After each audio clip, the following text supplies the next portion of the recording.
بسم الله الرحمن الرحيم. قل بفضل الله وبرحمته فبذلك فليفرحوا هو خير مما يجمعون.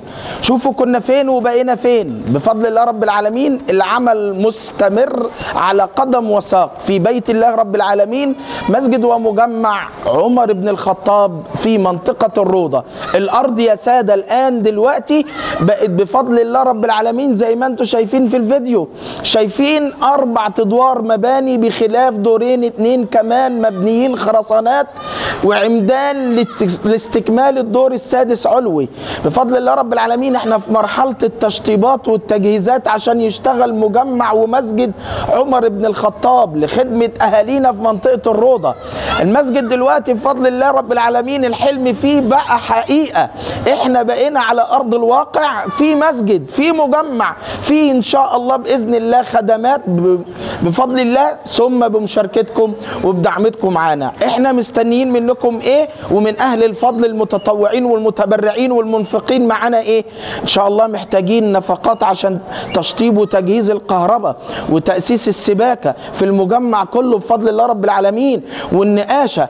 احنا محتاجين اسانسير علشان خاطر الدور الرابع علوي هيبقى فيه مستشفى خاصة بمجمع عمر بن الخطاب خدمة المرضى في المنطقة. محتاجين منكم تبقوا معانا تشاركونا في النجارة وفي بفضل الله رب العالمين تشطيب المسجد وتكييفات المسجد ومراوح المسجد. المسجد يشتغل بفضل الله ثم بفضل دعمكم ومشاركتكم معانا. هذا مجمع ومسجد عمر بن الخطاب منطقة الروضة. يا أهل الفضل، هل من مشمر، هل من منفق لتكون له وديعة عند الله في الآخرة؟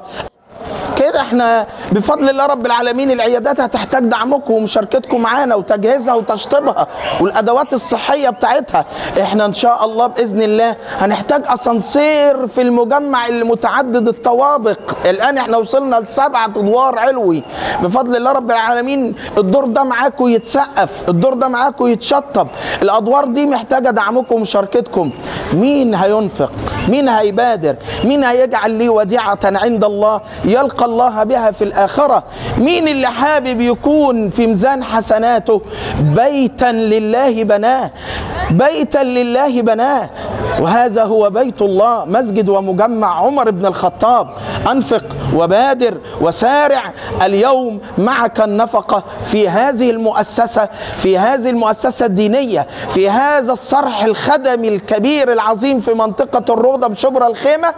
ادعم وشارك، ادعم وانفق، تكون في ميزان حسناتك وديعة لك عند الله يوم القيامة تلقى الله بها. تقبل الله منا ومنكم. متشكرين لكل اللي بينفقوا، متشكرين لكل اللي بيدعمونا في مسجد ومجمع عمر بن الخطاب. ان شاء الله المسجد والمجمع عن قريب يفتتح وكلكم ان شاء الله موجودين وفي خدمة اهالينا وفي خدمة اهل الروضة ان شاء الله.